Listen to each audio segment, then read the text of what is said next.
everyone, welcome back to my channel. My name is Ashley, and today I'm going to be talking about all the books I read in the month of December.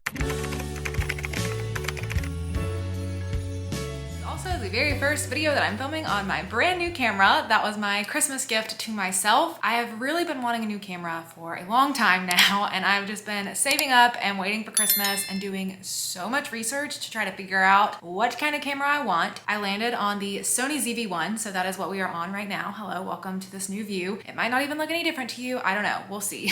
We'll have to see when I'm editing, but if there's any technical difficulties, I'll work them out in the future, so just forgive me for any of those. If there's not any technical difficulties, then good job, Ashley and camera. Thank you for doing all the work you're supposed to do for all the money that I paid for you. December was a really fun reading month for me because I tried to use the first 2 weeks of December to read a little bit of holiday stuff that I knew I wanted to read and finish up my official reading year of everything I was going to talk about on BookTube for 2021 so that I could film videos in advance and then take a couple weeks off to not be filming. I went home, I spent time with family, I relaxed, I watched a lot of TV shows, and I read a ton of books that I was actually just able to enjoy without thinking about the pressure of what I was finishing in the month or reading vlogs I was doing. It was just a more laid back reading month. So I'm really excited to talk about the books today. I have 1, 2, 3, 4, 5, 6, 7, 8. I have 8 books to talk about. I'm still in the middle of several other books right now, but this is just what we're gonna call it for December so I can wrap up the year and then the rest will just carry on into the new year. So to get started, I'll talk about the first 3 books that I read this month that I did a vlog for, and those were Christmas/holiday romances. I did an entire reading vlog dedicated to reading all these books, so if you want to hear any of my full thoughts on any of the books, you can check out that reading vlog, but I will go over each of these briefly here as well. The first one is Window Shopping by Tessa Bailey. I have heard really great things about Tessa Bailey's work. I haven't read anything from Tessa Bailey yet, and this is a shorter little Christmas book that she did, so I thought it'd be a good place to just kind of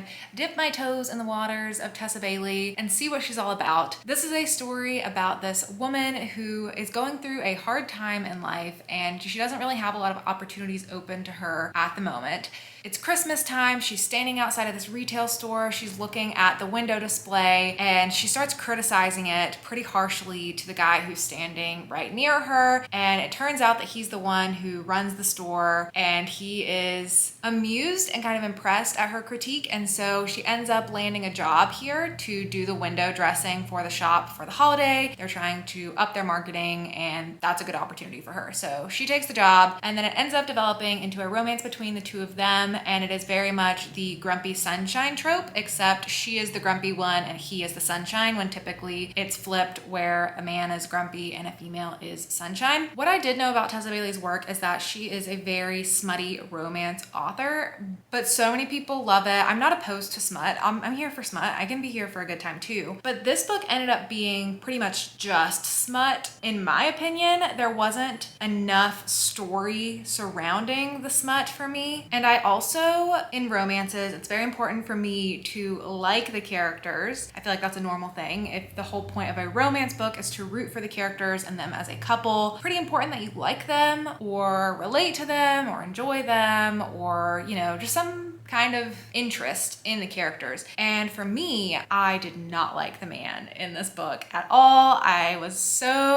Everything he said and did was so cringeworthy to me and just not for me. So unfortunately, this one ended up being a 2-star read. Next up was The Holiday Swap by Maggie Knox. This is a story about these 2 sisters who live very different lives, and due to some circumstances arising in their lives, they decide to do something that they often did as children, and that is swap places. There's definitely the need to suspend your disbelief in this because it is kind of hard to believe that even twin sisters could replace one another in their daily lives and the people around them would not notice at all. That is a critique that I've heard of this. I personally was just going into this to have a fun time and to read a Hallmark movie in a book type story, and that is what this was, and I really enjoyed this one and ended up giving it 4 stars. I thought this one was just so sweet, and I really loved following the sisters on their own journeys and just the character development for them. They're both bakers, but they live very different lives because one is living in LA and she is a celebrity baker on this TV show, and then the other one is working at their small hometown and their family's bakery, and then they end up switching lives and getting put in situations that are very uncomfortable for them, and that ends up promoting a lot of growth in themselves. And so I really enjoyed the characters in this one. fun. I thought it was cute and cozy and a really fun holiday romance. And then the last book I read for that video was 8 Perfect Hours by Leah Lewis, and it turns out this is not a Christmas romance. It's not even a winter romance. It is just very misleading with this cover, but I'm still super glad I read this one because it ended up being my favorite book of the reading vlog, and I gave it 5 stars, and it even ended up being in my favorites of the year. So I'm really glad I picked this one up this month. This is a story about these 2 strangers who end up spending 8 hours together stuck in a snowstorm, and then fate keeps pulling them together over the next year or so of their lives. They don't immediately fall in love. It is not like an insta-love romance by any means. It's super slow burn, and it's very much a contemporary fiction story with romance elements. It's not super front-facing romance. You're watching these characters develop a lot and be put through challenges and learn a lot over the year that this follows, and in a serendipitous type way, they just keep getting pulled together, and it's really, really sweet, and I really enjoyed it. I thought the main character was super relatable, and I really recommend this one. So staying in the holiday season, another book that I wanted to pick up this month was The Visitor by Sergio Gomez. I have had this one on my radar for a while. It is just a small little horror novella about this group of characters who get caught in a diner in this snowstorm, and then a visitor ends up coming to the diner and things get bloody. This sounded like my perfect book. I really love horror or thrillers with a snowy, isolated atmosphere. I just love the feeling that creates in a book where you just feel trapped. It really amplifies the horror for me. However,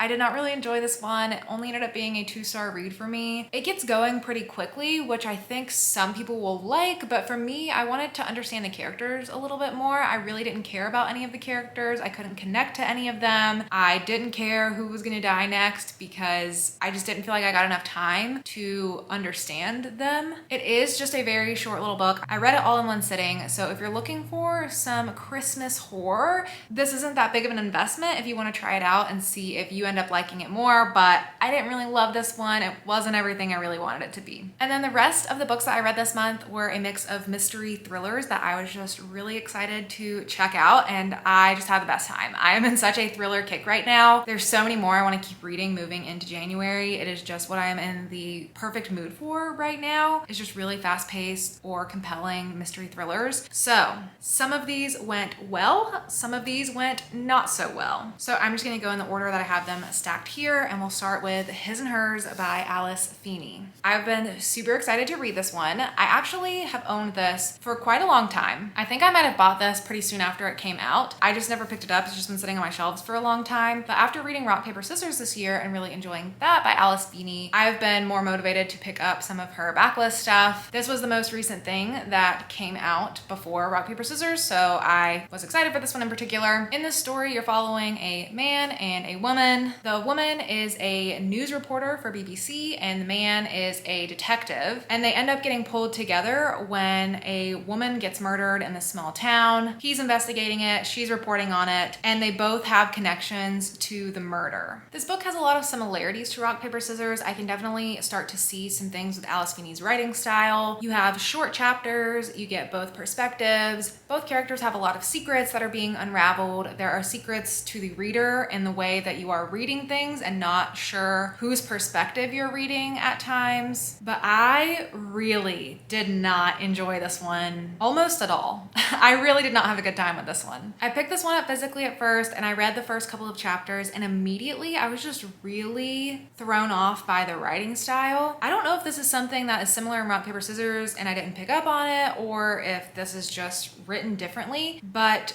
I could not stand the way these characters were written. Not even the way the characters were written, but just like the writing on the page. I just did not like. It's written in first person with these very choppy, matter-of-fact sentences that just read very monotonous, and like, I don't know, it was just like, I feel like there could have been more show and less tell when you're getting to learn about these characters in the beginning. I'll just read a little bit of the first little chapter as an example because it's hard to explain. So this is the very first couple of sentences of the female's perspective. Mondays have always been my favorite day. The chance to start again. A clean enough slate with just the dust of your own past mistakes still visible, almost but not quite wiped away. I realize it's an unpopular opinion to be fond of the first day of the week, but I'm full of those. My view of the world tends to be a little tilted. When you grow up sitting in life's cheap seats, it's too easy to see behind the puppets dancing on its stage. Once you've seen the strings and who pulls them, it can be hard to enjoy the rest of the show. I can afford to sit where I want now, choose any view I like, but those fancy looking theater boxes are only good for looking down on other people. I'll never do that. Just because I don't like to look back doesn't mean I don't remember where I came from. I've worked hard for my ticket and the cheap seats still suit me fine. I don't know, maybe that just reads normal to you, maybe it doesn't rub you the wrong way, but I was just not vibing with this writing style at all. And so I decided to try out the audiobook after a couple chapters, and I was on a very long drive back up to Pennsylvania. It was like 9 hours, so I was like, oh, I have plenty of time to listen to the audiobook, give that a try, see if I enjoy the book more. So I read the majority of the book through audiobook, and I still didn't like it. I especially didn't like the plot and where the story went and what took up so much of the story. You spend a lot of time in the past just learning this woman's history and her teenage years and what happened in her teenage years, and I don't find that particularly interesting when I'm in a thriller. I don't like to spend a lot of time in the past. I want to spend a lot of time in the present action of what's going on right now and see how that plays out. So that was like pulling me out of the story. And then I ended up finishing it physically again because I just didn't want to listen to the audiobook anymore. So I gave this book as many chances as I could give it, and I really just didn't like it very much. The best part about this for me was the last like 50 to 80 pages. That's when I felt like the pace picked up a lot. That's when I felt like there was a lot of action in the present day of what was happening, when it got more twisty, when you started to learn more things about each of the characters, and I was actually engaged with the story. The biggest thing I've heard about this is that the plot twist is crazy, and so I was also waiting for that the whole time, and I'll give it that. The plot twist is crazy. The plot twist did surprise me. This book did end up having an exciting ending, but I didn't enjoy the first 2/3 of the book that it took to get there, so I feel like it's like a 2.5 for me. I just was not in love with this book, and it was really disappointing because I really liked Rock, Paper, Scissors so much from Alice Feeney before. So I'm still gonna give this author more chances. I'm still gonna read more from her backlist, and she has another book coming out next year called Daisy Darker that I think sounds interesting that I'll give a try as well. But I'm wondering if she might end up being more of a hit or miss author for me.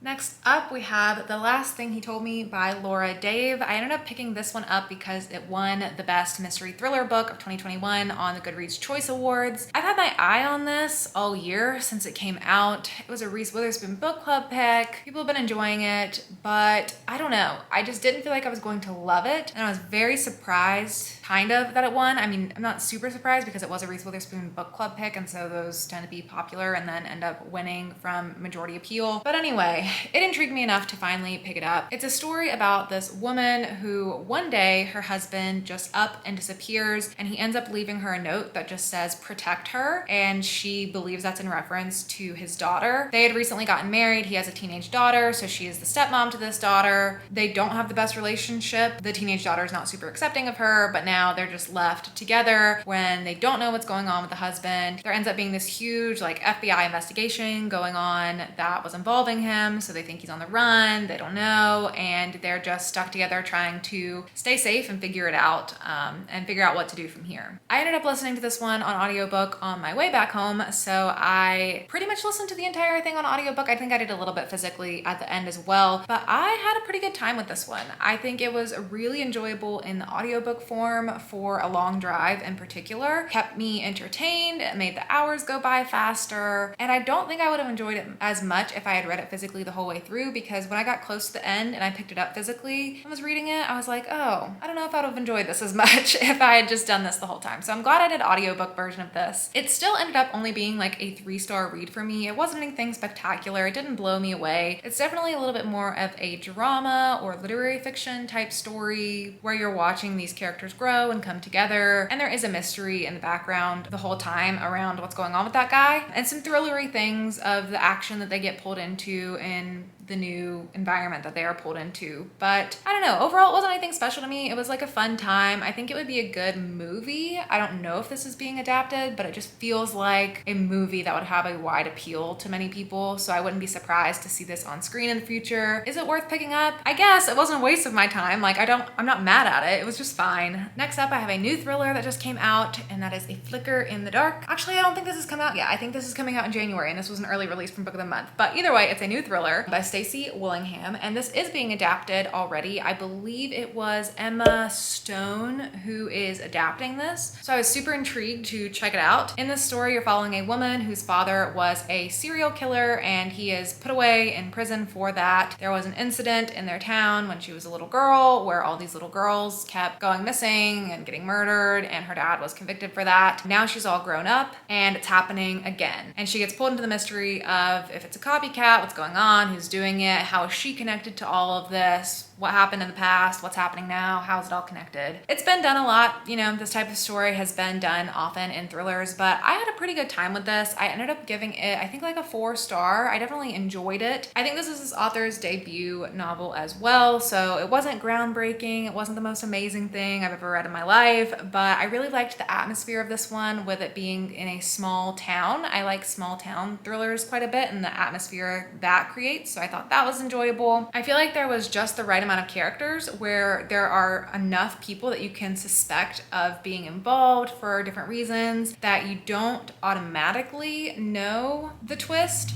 At least in my opinion. I thought when I was first reading it that it was pretty predictable and I could see where the story was going to go, but it ended up being more complex than I expected and I didn't fully figure out the twist, so I did like that. But overall, I think it was fun, fast-paced, it kept me engaged the whole time, and it was pretty successful for a thriller debut. The writing's like not great, it's not the best. It says in here that it is supposed to be a masterfully done lyrical thriller, and I definitely don't think it is that. This is not one with the most beautiful prose. I can definitely see the author try to do that quite a bit with bringing in a lot of metaphors around light and dark. But to be honest, I found that a little bit more distracting than being lyrically beautiful or poetic. So I guess what I'm saying is don't get your hopes up too much for this one. It's just a pretty kind of standard thriller, but I did still think it was fun. I'm excited for the adaptation and I would still recommend picking it up. I just wouldn't expect this to be like a new groundbreaking, amazing, compelling, complex thriller book. And finally, the last book I have to talk about is A History of Wild Places by Shea Ernshaw. Now, this book is one that is beautifully and lyrically and poetically written. This has such a beautiful atmosphere and tone to the story. It feels very somber and morose and magical and is just written really nicely. It really captures the magical forest vibes that you get from the story. In this story, there is this community of people who live in this place called Pastoral, where they're living out in the middle of the woods to live a simpler life. And you get a little bit of the story before and after. It's kind of tricky to explain, but when you begin the story, you're following this guy named Travis Wren who is hired to find people. He's like a private investigator, and there's this woman who has gone missing named Maggie St. James who writes these children's fairy tales that are very dark, and she gets a lot of criticism for her fairy tales being too dark. She ends up going missing and he is trying to find her, and that leads him to Pastoral, and then he goes missing. And then many years later, you're following this different set of characters named Theo and Calla and Bee. Calla and Bee are sisters, and Calla and Theo are married. They're living in Pastoral, and the community's changed at this point. They live very secluded because there is this disease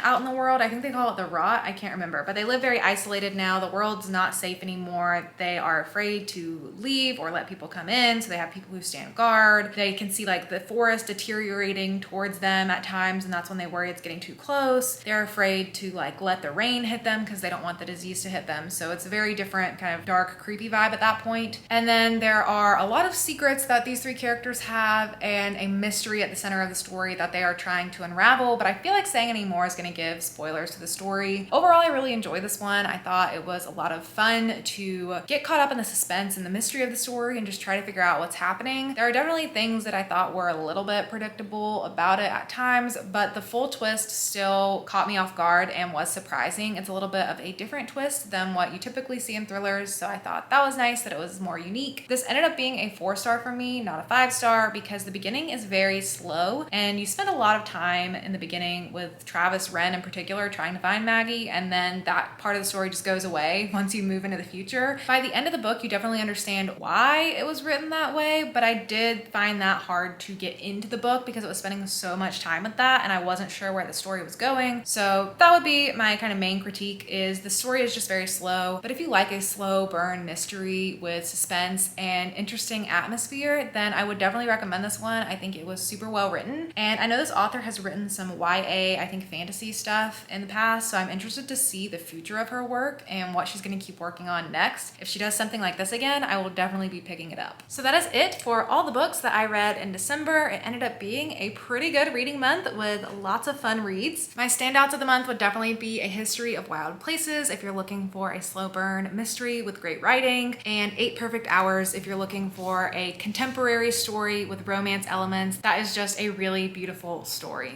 Let me know in the comments down below if you've read any of these books and what you think about them. But that is it from me. Thank you so much for watching, and I'll see you all in my next video.